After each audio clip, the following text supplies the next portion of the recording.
First Sergeant Leonard Funk has a well-earned reputation for beating the odds, but it seems like this time the 5'3" paratrooper has finally bitten off more than he can chew.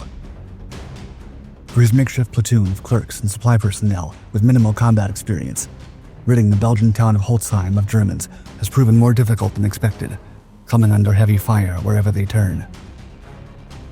Desperate for more troops, Funk hotfoots it through the frozen streets, back to the farmhouse where he'd earlier left 80 enemy prisoners held captive, hoping reinforcements will have arrived to relieve his men from guard duty so he can take them with him to make up the numbers. Approaching the farmhouse, he realizes he's in luck. A group of soldiers clad in white camouflage capes are already in the yard. One of the men begins walking toward him, but instead of a friendly handshake, Funk suddenly feels the cold steel of a machine pistol jabbing into his belly. Leonard Alfred Funk Jr. was born on August 27, 1916, in the industrial town of Braddock Township, Pennsylvania, just east of Pittsburgh. The son of a German father and a French mother, he grew up in a working-class family where responsibility came early. His mother passed away when he was still a small boy, leaving young Leonard to care for his younger brother William, an experience that would later shape his approach to leadership as a non-commissioned officer.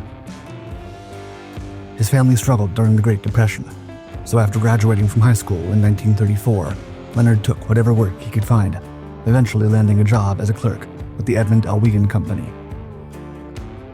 But Leonard Funk's quiet life came to an abrupt end in June 1941.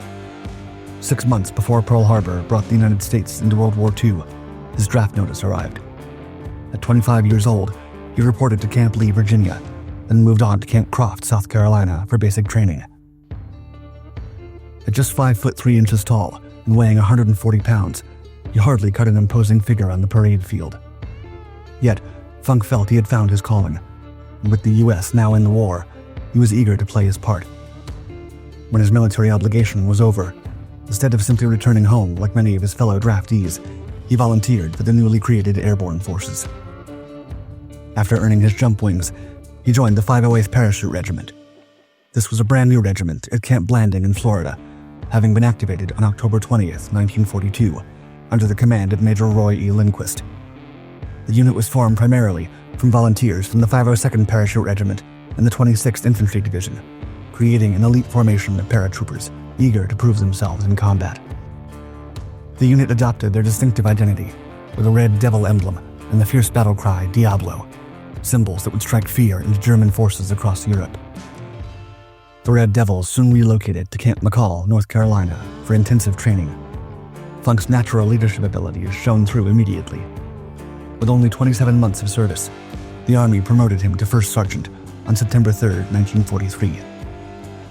In December, Funk and the 506th deployed to England, where they became part of the veteran 82nd Airborne Division.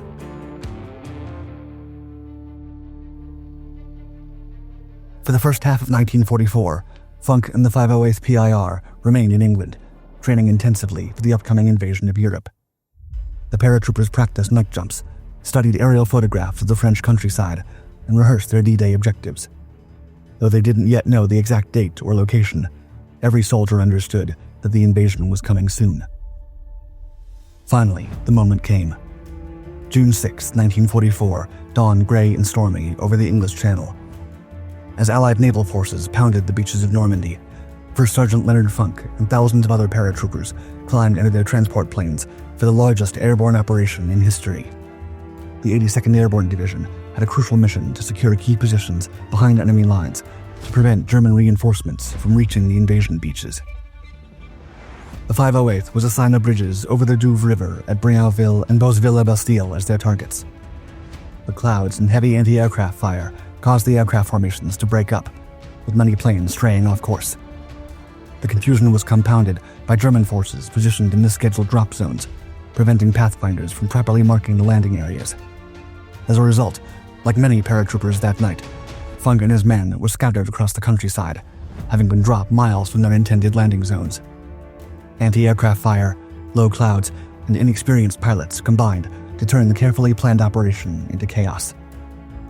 Some units landed 40 miles from their objectives. Funk found himself leading a group of 18 men through unknown territory, with no clear idea of where they were or how to reach friendly forces. Making matters worse, he had suffered a badly sprained ankle during the landing. Some men might have sought medical attention or waited for rescue, but instead, Funk took charge. For the next several days, the small unit fought its way through German-occupied territory. Funk refused to let his injured ankle slow him down, acting as the lead scout to protect his men. When 3 other scouts were lost to enemy gunfire, he took on the dangerous role permanently. Moving primarily at night to avoid German patrols, the group navigated by Funk's instincts and determination alone. After numerous encounters with enemy forces and a grueling march across 20 miles of hostile countryside, Funk successfully led his men through the German main line of resistance to the safety of Allied-controlled territory, avoiding any further casualties. He received the Silver Star, the Bronze Star, and a Purple Heart. His fellow paratroopers began calling the diminutive sergeant Napoleon. It was a nickname that would stick for the rest of his military career. But while he shared the famous Frenchman's short stature and tactical brilliance, he was anything but a despot. As one of the soldiers who served alongside him would later recall, Funk, quote, loved soldiers, privates, NCOs, and yes, even officers. He treated every soldier, from private on up, as if they were a 4-star general. This utmost respect for his men played a large role in his success as a leader. The summer of 1944 brought a brief respite for the 508th PIR. After 33 days of brutal fighting in Normandy, the regiment had suffered over 50% casualties, 1,061 of the original 2,056 who had jumped. On July 13th, they returned to England to refit and recover, but their rest would be short-lived. First Sergeant Funk was once again to jump into enemy territory on September 17th, this time as part of Operation Market Garden, Field Marshal Montgomery's ambitious plan to capture a series of bridges across the Rhine and end the war by Christmas. The 82nd Airborne would seize bridges at Grave and Nijmegen in Holland, while British paratroopers aimed to capture the bridge at Arnhem, an attempt later immortalized in the movie A Bridge Too Far. At approximately 1:30 p.m., Funk and the Red Devils descended upon the Netherlands. Unlike the scattered chaos of D-Day, the jump went relatively smoothly. Funk and his men landed near their objectives and quickly organized for their missions. But this time, the Germans were ready for them. The 508's defensive position stretched over 12,000 yards in length, with German troops on 3 sides. Heavy fighting erupted across the Dutch countryside as the paratroopers fought to hold their extended line against determined enemy counterattacks. On September 18th, near Vauxhall, Funk spotted a critical threat to the Allied operation. 3 German 20mm anti-aircraft guns had positioned themselves to target incoming American gliders carrying reinforcements and supplies. The flak battery was systematically shooting the slow-moving gliders out of the sky, threatening to disrupt the entire resupply effort. Without thinking twice, Funk grabbed 2 of his comrades and moved in on the heavily defended position. The odds were daunting. 3 men against a fully crewed battery, protected by security troops. But Funk was ready to live up to his Napoleon nickname. Moving with stealth and precision, the 28-year-old sergeant led his small team in a lightning assault. After driving off the security forces, they overran the gun positions themselves, the firefight claiming the lives of approximately 20 German soldiers and wounding several others. The anti-aircraft guns had been successfully neutralized, and the rest of the Allied gliders could now approach the landing zone in relative safety. Funk's actions that day earned him the Distinguished Service Cross. The official citation praised his, quote, initiative, outstanding bravery, and strong personal leadership despite overwhelming enemy superiority in both numbers and firepower. Though Operation Market Garden ultimately failed in its goal of ending the war by Christmas, the 508th PIR had fought with distinction. The Red Devils sieged Bridge No. 10 and prevented its destruction, cut Highway K to stop enemy reinforcements, and captured 483 prisoners during the operation.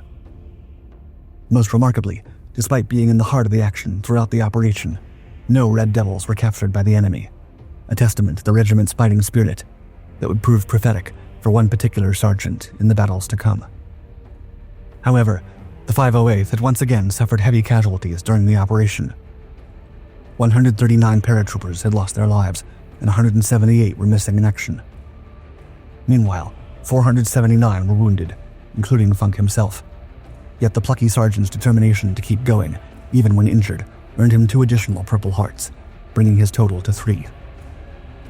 With Operation Market Garden at an end, Funk and the other survivors were sent back to England for a short time to get ready for their next insertion.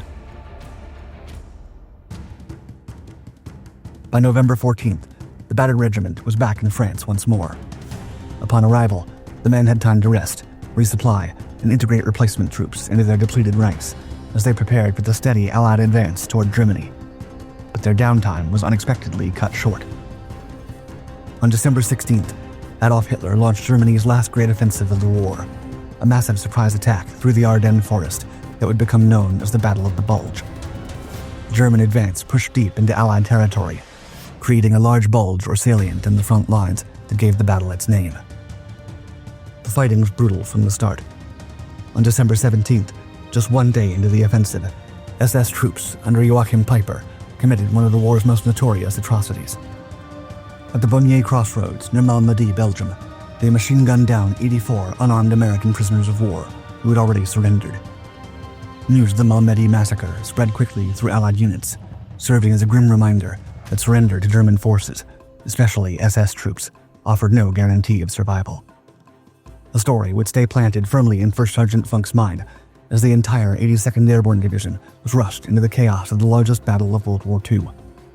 For the paratroopers who had trained to jump from aircraft, this deployment came by truck through the frozen Belgian countryside. By late January 1945, Hitler's offensive had been blunted, but fierce fighting continued as the Allies worked to push the Germans back and restore their original front lines. On January 29th, Leonard Funk and Company C found themselves tasked with a grueling mission. They were to advance 15 miles through a driving snowstorm to attack the enemy-held Belgian town of Holzheim. The march itself was a nightmare. German artillery shells constantly crashed around the advancing column, sending deadly shrapnel whistling through the air. Enemy harassing fire came from the right flank, forcing the men to take cover repeatedly and further slowing their advance. But the enemy wasn't the only issue. The driving snowstorm reduced visibility to mere yards, while the bitter cold sapped their strength with every step. Progress slowed to a crawl as Funk and the rest of the men struggled through snowdrifts that reached their waists, forcing them to forge a path through the bleak landscape, one exhausting step at a time. The casualties mounted as they pressed forward. During the grueling advance, Company C's executive officer was hit by enemy fire, leaving a critical leadership gap at the worst possible moment. Funk immediately stepped up to take his place, assuming command duties that would normally fall to a commissioned officer. Surveying his available forces, Funk faced a serious problem. He didn't have nearly enough experienced infantrymen to take on a fortified German position. Any conventional assault would likely end in disaster. Yet conventions didn't suit Funk.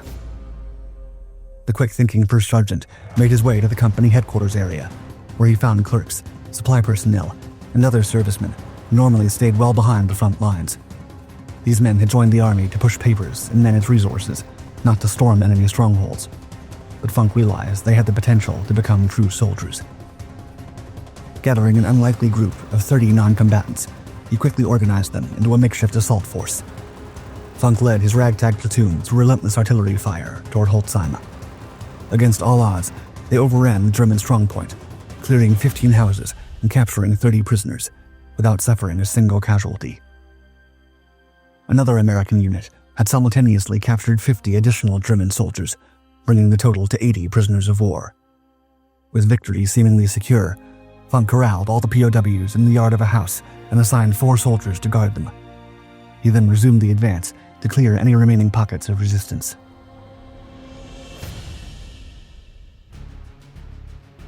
Funk made his way through Holzheim with the main body of troops. However, moving quietly through the snow-covered countryside nearby was a German patrol.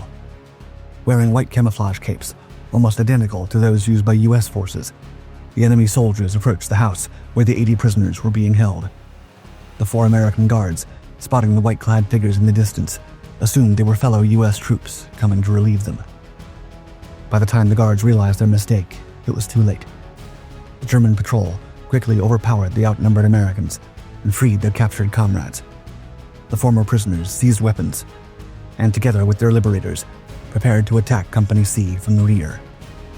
Meanwhile, Funk had run into tough resistance elsewhere in town. After encountering fierce enemy fire, he decided to fall back and check on his prisoners before attempting to gather more men for the assault. Accompanied by just one other soldier, he made his way back to the house where he had left the POWs under guard, oblivious to the fact that the tables had completely turned in his absence. As they approached, Funk saw figures in white capes moving around the building. Just as his guards had done earlier, he mistook the Germans for American troops. Assuming relief had finally arrived, Funk slung his Thompson submachine gun over his shoulder and walked openly toward what he believed were his compatriots. He'd taken only a few steps when a German officer emerged from the group and strode directly toward him. Before Funk had a chance to react, the officer shoved the muzzle of a machine pistol directly into his stomach and began shouting commands in German, a language Funk didn't understand. Looking around nervously, Funk realized the devastating reality of his situation. He was surrounded by over 100 German soldiers, all armed and ready to fight. The other American soldier who had accompanied him lay on the ground nearby, having been cut down by machine gun fire. The 4 guards who'd been watching the prisoners sat with their hands on their helmets, now captives themselves. First Sergeant Funk was completely alone, outnumbered at least 100 to 1, with an enemy officer's weapon pressed against his body. Under normal circumstances, any reasonable man would surrender immediately. But Funk was not a reasonable man.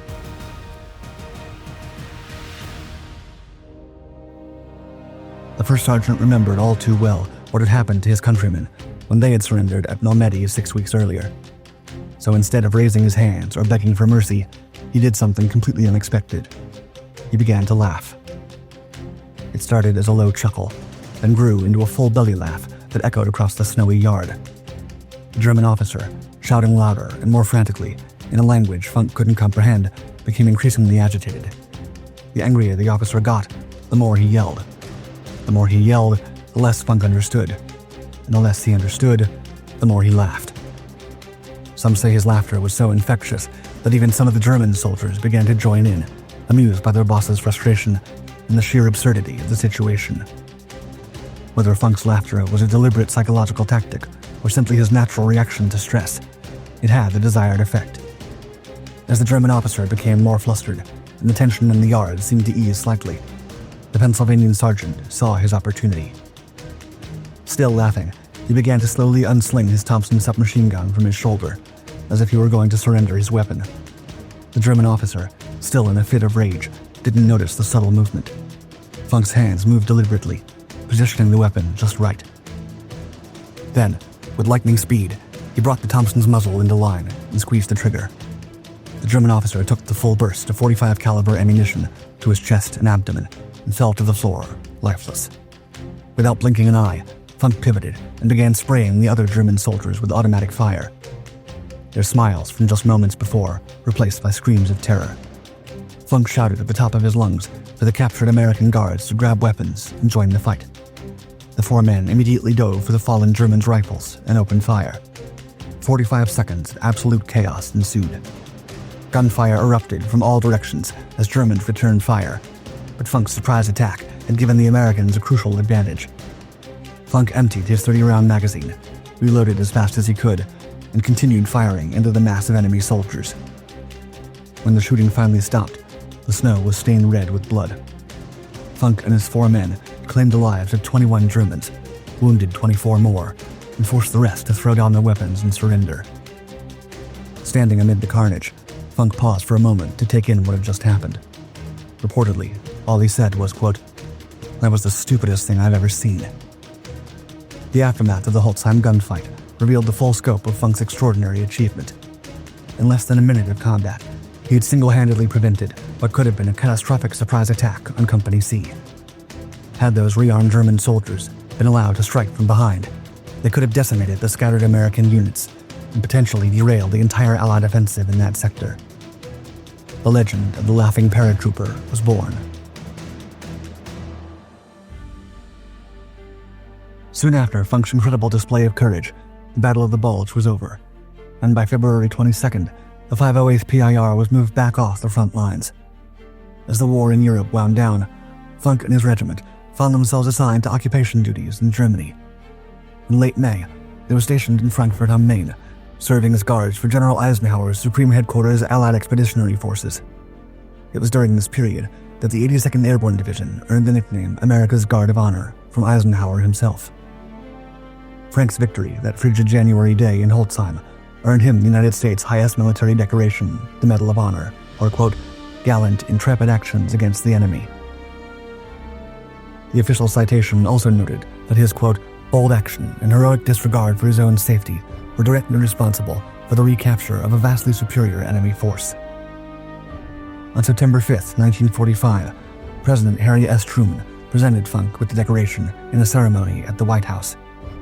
According to one account, Truman told the young sergeant, quote, I would rather have a Medal of Honor than be President of the United States. Leonard Funk had become the most decorated American paratrooper of World War II, the Medal of Honor now joining his Distinguished Service Cross, Silver Star, Bronze Star, and 3 Purple Hearts. Foreign governments had also recognized his service. He earned medals from Belgium, France, and the Netherlands, including the Dutch Militaire Willems Orde, equivalent to the British Victoria Cross. Funk was discharged from the army after the war and returned to his native Pennsylvania, but in recognition of his exceptional service as acting executive officer during the war, he was appointed an honorary first lieutenant in the Army Reserves in 1950. When the Korean War broke out that same year, the 34-year-old veteran declared to the world, quote, I'm ready. However, despite his willingness to serve again, he was never called back to active duty. Instead, just as he had dedicated himself to protecting his fellow soldiers on the battlefield, he devoted his post-war career to helping them readjust to civilian life. Working for the Veterans Administration in the Pittsburgh area, he spent 27 years helping other servicemen navigate the challenges of reintegrating into society. By the time he retired in 1972, he had risen to division chief of the Pittsburgh Regional Office. Leonard Funk passed away in 1992 at age 76. He'd been the last surviving World War II Medal of Honor recipient from the 82nd Airborne Division. He was laid to rest in the famous Arlington National Cemetery, taking his place among the ranks of fellow legends from American military history. Today, the laughing paratrooper's legacy lives on through memorials across the country. There's a cenotaph commemorating his achievements at Camp Blanting, Florida, where he had trained. A section of road in his home state of Pennsylvania was renamed Leonard A. Funk Jr. Highway, and the post office in the town of McKeesport was also dedicated in his honor. It was the anonymous member of the 508th PIR that wrote the unit's wartime history who perhaps best summed up their top non-commissioned officer, quote, hotter than a $2 pistol. C Company's top non-com has come as close as any individual to convincing Jerry he should have stayed in bed.